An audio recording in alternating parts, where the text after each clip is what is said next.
Welcome back to my channel. ಹೊಸದಾಗಿ channel ನೋಡ್ತಾ ಇದ್ದರೆ ಸಬ್ಸ್ಕ್ರೈಬ್ ಮಾಡಿಕೊಂಡು ಸಪೋರ್ಟ್ ಮಾಡಿ. ವಾರಾಹಿ ದೇವಿಯ ಬಗ್ಗೆ ಸುಮಾರು ಜನಕ್ಕೆ ಗೊತ್ತಿಲ್ಲ ಸ್ನೇಹಿತರೆ. ಗೊತ್ತಿದ್ರೂ ಕೂಡ ಕೆಲವೊಂದು ಬಾರಿ ನಾವು ಯಾವ ಥರ ಮಾಡ್ಕೊಳ್ಬೇಕು ಅನ್ನೋದು ಕೂಡ ಗೊತ್ತಿಲ್ಲ. ಈ ತಾಯಿಯ ದೇವಸ್ಥಾನಗಳು ಎಲ್ಲಿದೆ ಅಂತ ಕೇಳ್ತೀರಾ. ಸುಮಾರು ನಮ್ಮ ಬೆಂಗಳೂರಿನಲ್ಲೇ ಹಲವು ಕಡೆ ಇದೆ. ಆದರೆ ಮಾರ್ನಿಂಗ್ ಅಂದರೆ ನಮಗೆ ಬೆಳಗ್ಗೆ ಸಮಯಗಳಲ್ಲಿ ದೇವಸ್ಥಾನಗಳನ್ನು ಅಂದರೆ ವಾರಾಹಿ ದೇವಿಯ ದೇವಸ್ಥಾನಗಳನ್ನು ತೆಗೆಯುವುದು ಬಹಳ ಕಡಿಮೆ ಇರುತ್ತೆ. ರಾತ್ರಿ ಸಮಯಗಳು ಮಾತ್ರ ಜಾಸ್ತಿ ತೆಗೆದಿರುವಂಥದ್ದು. ವಿಶೇಷತೆ ಏನು ಅಂದರೆ ಎಲ್ಲ ದೇವತೆಗಳಲ್ಲೂ ಕೂಡ ವಾರಾಹಿ ದೇವಿ ಬಂದು ರಾತ್ರಿ ಪೂಜೆ ನಾವು ಆ ತಾಯಿಗೆ ಸಲ್ಲಿಸುವಂಥದ್ದು. ವಿಶೇಷತೆ ಅಂದರೆ ರಾತ್ರಿ ನಾವು ಎಷ್ಟು ಪೂಜೆಗಳನ್ನು ಮಾಡ್ತೀವಿ ಅಥವಾ ಎಷ್ಟು ದೀಪಾರಾಧನೆ ಮಾಡ್ತೀವಿ ಅಷ್ಟು ಶಕ್ತಿ ಆ ತಾಯಿಗೆ ತುಂಬಿರುತ್ತೆ. ಕೋರಿಕೆಗಳನ್ನು ನೆರವೇರಿಸುವಂಥದ್ದು ಮಹಾತಾಯಿ ಅಂತಲೇ ಹೇಳ್ಬಹುದು. ನಿಮಿಷಗಳಲ್ಲೇ ನಿಂತ ಜಾಗದಲ್ಲೇ ಇನ್ನೂ ಸ್ಪೆಷಲ್ಲಾಗಿ ಹೇಳಬೇಕು ಅಂದರೆ ಭೂಮಿಗೆ ಸಂಬಂಧಪಟ್ಟಂತೆ ಎಷ್ಟೋ ಜನಕ್ಕೆ ಸ್ನೇಹಿತರೆ ಕೋರ್ಟು ಕಚೇರಿಗಳು ಅಲ್ದು ಸುಸ್ತಾಗಿಬಿಟ್ಟಿದ್ದೀವಿ, ನಮ್ಗೆ ಆಗ್ತಾ ಇಲ್ಲ ಅಂತ ಹೇಳುವಂಥವರು, ಸಾಲಗಳು ಜಾಸ್ತಿ ಆಗಿದೆ, ಸಂಬಂಧಗಳಲ್ಲಿ ಬಿರುಕು ಮೂಡಿದೆ, ಆರೋಗ್ಯ ಸಮಸ್ಯೆಗಳು ಅನ್ನೋದು ಕಾಡ್ತಾ ಇದೆ, ಎಷ್ಟೋ ಜನಕ್ಕೆ ಹಾಸ್ಪಿಟ್ಲಲ್ಲಿ ಇದ್ದೀವಿ, ಆಗ್ತಾ ಇಲ್ಲ. ನಮ್ಮ ಪ್ರೀತಿ ಪಾತ್ರರು ಯಾರೇ ಆಗಿರಬಹುದು, ಅವ್ರಿಗೆ ಆರೋಗ್ಯ ಸಮಸ್ಯೆಗಳಿದೆ ಅಥವಾ ಹಣಕಾಸಿನ ಸಮಸ್ಯೆ ಇದೆ, ಬೇರೆ ಊರುಗಳಿಗೆ ಹೋಗಿದ್ದಾರೆ ಕೆಲಸದ ಮೇಲೆ, ಅವ್ರಿಗೆ ಅಲ್ಲಿ ಯಾರೂ ಪರಿಚಯ ಇಲ್ಲ, ಅವರು ತುಂಬ ಕ್ಷೇಮವಾಗಿ ಹೋಗಿ ಬರಬೇಕು ಅಂತ ಹೇಳುವಂಥದ್ದು. ನೋಡಿ, ಪ್ರತಿಯೊಂದು ಕೂಡ ಮನುಷ್ಯನಿಗೆ ಒಂದೊಂದು ಕ್ಷಣದಲ್ಲೂ ಕೂಡ ಒಂದೊಂದು ಪ್ರಾಬ್ಲಮ್ ಅನ್ನೋದು ಬರ್ತಾನೆ ಇರುತ್ತೆ. ಆದರೆ ನಿಮಿಷಗಳಲ್ಲೇ ನಮಗೆ ಅವುಗಳಿಂದ ನಾವು ಹೊರಗೆ ಬರೋದಕ್ಕೆ ಈ ಮಂತ್ರಗಳು ತುಂಬ ಸಹಾಯಕ್ಕೆ ಬರುತ್ತೆ. ಎಷ್ಟೋ ಜನಕ್ಕೆ ವಾರಾಹಿ ದೇವಿಯನ್ನು ಏನು ಆ ಮಂತ್ರಗಳಿಂದ ಅಲ್ಲ ಸ್ನೇಹಿತರೆ, ತಾಯಿಯನ್ನು ಸುಮ್ಮನೆ ನೀವು ಮನಸ್ಸಲ್ಲೇ ನೆನೆಸ್ಕೊಳ್ತಾ ಆ ಕಷ್ಟದಿಂದ ನಮ್ಮನ್ನು ಪಾರು ಮಾಡಮ್ಮ ಅಂತ ಕೇಳ್ಕೊಂಡ್ರೆ ಸಾಕು, ನಿಜವಾಗ್ಲೂ ನಿಂತ ಜಾಗದಲ್ಲೇ ಆ ತಾಯಿ ಒಂದು ದಾರಿಯನ್ನು ತೋರಿಸ್ತಾಳೆ.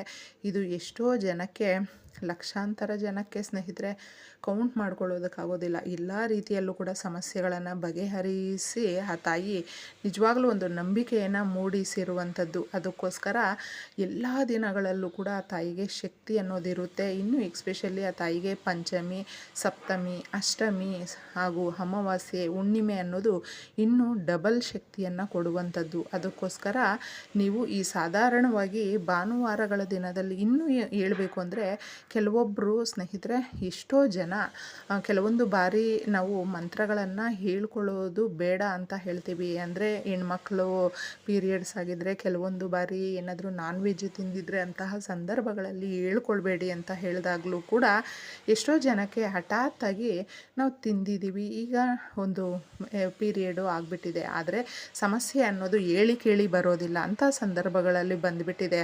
ಆದರೆ ತಾಯಿ ಮೇಲೆ ಭಾರ ಹಾಕ್ಬಿಟ್ಟು ತಾಯಿ ನೀನೇ ಎಲ್ಲ ಅಂತಂದ್ಬಿಟ್ಟು ಆ ತಾಯಿಯನ್ನು ನೆನೆಸ್ಕೊಂಡ್ವಿ ಅಕ್ಕ, ಮಂತ್ರಗಳನ್ನು ಹೇಳ್ಕೊಂಡ್ವಿ, ನಿಜವಾಗ್ಲೂ ನಮಗೆ ಮಿರಾಕಲ್ ಆಯಿತು ಅಂತ ಹೇಳ್ತಾರೆ. ಹಾಗೆಲ್ಲ ನಾವು ಏನು ಹೇಳೋಕ್ಕೆ ಸಾಧ್ಯ. ಅಂದರೆ ನಂಬಿಕೆ ಅನ್ನೋದು ಬಹಳ ಮುಖ್ಯ ಸ್ನೇಹಿತರೆ. ನಾವು ಎಷ್ಟು ಶ್ರದ್ಧಾ ಭಕ್ತಿ ನಂಬಿಕೆ ನಿಷ್ಠೆಯಿಂದ ನಿಯಮಗಳನ್ನು ಫಾಲೋ ಮಾಡ್ತೀವಿ ಅಷ್ಟು ಒಳ್ಳೆಯದು ಅಂತ ಹೇಳ್ತೀವಿ. ಕೆಲವೊಂದು ಬಾರಿಗಳು ಈ ನಿಯಮ ಅನ್ನೋದಕ್ಕೂ ಮೇಲೆ ಭಕ್ತಿ ಅನ್ನೋದು, ನಂಬಿಕೆ ಅನ್ನೋದು ತುಂಬ ದೊಡ್ಡದು. ಅದಕ್ಕೋಸ್ಕರ ನೀವು ಯಾವ ಸಮಯದಲ್ಲೇ ಆಗಲಿ ಈ ಮಂತ್ರಗಳನ್ನು ಹೇಳ್ಕೊಳ್ಳಿ. ಈ ಮಂತ್ರ ಮಾತ್ರ ತುಂಬ ಶಕ್ತಿದಾಯಕವಾಗಿರುತ್ತೆ. ಸುಮಾರು ಜನಕ್ಕೆ ಹಣಕಾಸಿನ ಒಂದು ಪ್ರಾಬ್ಲಮ್ ಅನ್ನೋದು ಯಾವ ಮಟ್ಟಕ್ಕೆ ಬಂದಿರುತ್ತೆ ಅಂದರೆ, ಈಗ ಸಾಲಗಾರರು ನಮ್ಮ ಮನೆಗೆ ಬಂದುಬಿಡ್ತಾರೆ, ಬಂದು ಜಗಳ ಮಾಡ್ತಾರೆ, ಅಕ್ಕಪಕ್ಕದಲ್ಲಿ ನೋಡ್ತಾರೆ, ನಮಗೆ ಒಂದು ಮನಸ್ಸಿಗೆ ನೆಮ್ಮದಿ ಇಲ್ಲ ಅಂತ ನಾವು ಅಂದ್ಕೊಳ್ತಾ ಇರ್ತೀವಿ. ಸತತವಾಗಿ ನೀವು ತಾಯಿಗೆ ನೋಡಿ, ಇಂಥ ದಿನ ಅಂತ ಏನೂ ಇರೋದಿಲ್ಲ, ನೀವು ಯಾವ ದಿನ ನಿಮಗೆ ಸಮಸ್ಯೆ ಅನ್ನೋದು ಬಂದಿರುತ್ತೆ ನೋಡಿ, ಆ ದಿನಗಳಲ್ಲೇ ಮನೆಯಲ್ಲೇ ಫೋಟೋ ವಿಗ್ರಹ ಇಲ್ಲ ಅಂದರೂ ತಲೆ ಕೆಡಿಸ್ಕೊಳ್ಳೋದಕ್ಕೆ ಹೋಗಬೇಡಿ. ಒಂದು ಮಣ್ಣಿನ ದೀಪನ ಹಚ್ಚಿಬಿಟ್ಟಿದೆ ತಾಯಿಯ ಹೆಸರಲ್ಲಿ ಸ್ವಲ್ಪ ಒಂದು ತುಂಡು ಬೆಲ್ಲವನ್ನು ಇಟ್ಬಿಟ್ಟು ನೀವು ಕೈ ಎತ್ತಿ ಮುಗಿದು ಕೂಡ ಮಂತ್ರಗಳನ್ನು ಹೇಳ್ಕೊಂಡ್ರೂ ಸಾಕಾಗುತ್ತೆ. ಒಂದು ದಾರಿ ಅನ್ನೋದು ಆ ತಾಯಿ ತೋರಿಸ್ತಾಳೆ. ನಮ್ಮ ಮನೆಯಲ್ಲಿ ಫೋಟೋ ವಿಗ್ರಹ ಇದೆ ಅಕ್ಕ ಅಂತ ಹೇಳಿದ್ರೆ, ವಿಗ್ರಹ ಇದ್ದರೆ ನೀವು ಆ ತಾಯಿಗೆ ನೋಡಿ ಅಭಿಷೇಕಗಳಲ್ಲೇ ತುಂಬ ಪ್ರೀತಿಕರವಾಗಿ, ಅಂದರೆ ಅದು ಜೇನುತುಪ್ಪದ ಅಭಿಷೇಕ ಅನ್ನೋದು ತುಂಬ ಪ್ರೀತಿ ಆ ತಾಯಿಗೆ. ಸಾಧ್ಯವಾದರೆ ಅದನ್ನು ಮಾಡ್ಕೊಳ್ಳಿ. ಒಡವೆಗಳು ಗಿರವಿ ಇಟ್ಟಿದ್ದೀವಿ ಅಂತ ಹೇಳುವಂಥವರು ನೀವು ಕುಂಕುಮಾರ್ಚನೆಯನ್ನು ಆ ತಾಯಿಯ ಹೆಸರಲ್ಲಿ ಮಾಡ್ಕೊಳ್ಳಿ. ಫೋಟೋ ವಿಗ್ರಹ ಇಲ್ಲ ಅಂಥವರು ಏನು ಮಾಡಬೇಕು ಅಂತ ಕೂಡ ಕೇಳ್ತಾರೆ. ಅಂಥವರು ಕೂಡ ನೀವೊಂದು ಪ್ಲೇಟಲ್ಲೋ ಒಂದು ಎಲೆಯ ಮೇಲೋ ಇಟ್ಟುಬಿಟ್ಟು, ಅಂದರೆ ಒಂದು ಕುಂಕುಮ ನೀವು ರೆಡಿ ಮಾಡಿಕೊಂಡು ಒಂದು ಪುಟ್ಟದಾಗಿ ದೀಪ ಹಚ್ಚಿ ಆ ತಾಯಿಯನ್ನು ನೆನೆಸ್ಕೊಳ್ತಾ ಮಂತ್ರಗಳನ್ನು ಹೇಳ್ಕೊಳ್ತಾ ನೀವು ಕುಂಕುಮಾರ್ಚನೆ ಮಾಡಿದ್ರೆ ಸಾಕಾಗುತ್ತೆ.